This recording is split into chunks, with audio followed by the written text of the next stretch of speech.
یہ حدیث حضرت ابو ہریرہ رضی اللہ عنہ نے بیان کیا کہ ابراہیم علیہ السلام نے 3 مرتبہ جھوٹ بولا تھا، 2 ان میں سے خالص اللہ عز و جل کی رضا کے لیے تھے۔ ایک تو ان کا فرمانا بطور توریہ کہ میں بیمار ہوں، اور دوسرا ان کا یہ فرمانا کہ بلکہ یہ کام تو ان کے بڑے بت نے کیا ہے، اور بیان کیا کہ ایک مرتبہ ابراہیم علیہ السلام اور سارہ علیہ السلام ایک ظالم بادشاہ فرعون کی حدود سلطنت سے گزر رہے تھے۔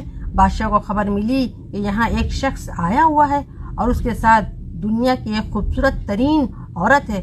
بادشاہ نے ابراہیم علیہ السلام کے پاس اپنا آدمی بھیج کر انہیں بلوایا اور حضرت سارہ علیہ السلام کے متعلق پوچھا کہ یہ کون ہے۔ حضرت ابراہیم علیہ السلام نے فرمایا کہ یہ میری بہن ہے۔ پھر آپ سارہ علیہ السلام کے پاس آئے اور فرمایا کہ اے سارہ، یہاں میرے اور تمہارے سوا اور کوئی بھی مومن نہیں ہے، اور اس بادشاہ نے مجھ سے پوچھا تو میں نے اس سے کہہ دیا تم میری دینی اعتبار سے بہن ہو، اس لیے اب تم کوئی ایسی بات نہ کہنا جس سے میں چھوٹا بنوں۔ پھر اس ظالم نے حضرت سارہ کو بلوایا اور جب اس کے پاس گئیں تو اس نے ان کی طرف ہاتھ بڑھانا چاہا، لیکن فوراً ہی پکڑ لیا گیا۔ پھر وہ کہنے لگا کہ میرے لیے اللہ سے دعا کرو کہ اس مصیبت سے نجات دے، میں اب تمہیں کوئی نقصان نہیں پہنچاؤں گا۔ چنانچہ انہوں نے اللہ سے دعا کی اور وہ چھوڑ دیا گیا۔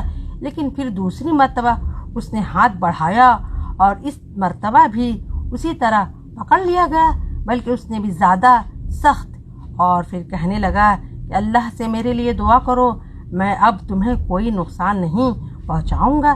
سارہ علیہ السلام نے دعا کی اور وہ چھوڑ دیا گیا۔ اس کے بعد اس نے اپنے کسی خدمتگار کو بلا کر کہا کہ تم لوگ میرے پاس کسی انسان کو نہیں لائے ہو، یہ تو کوئی سرکش جن ہے۔ جاتے ہوئے سارہ علیہ السلام کے لیے اس نے اپنی بیٹی ہاجرہ کو خدمت کے لیے دیا۔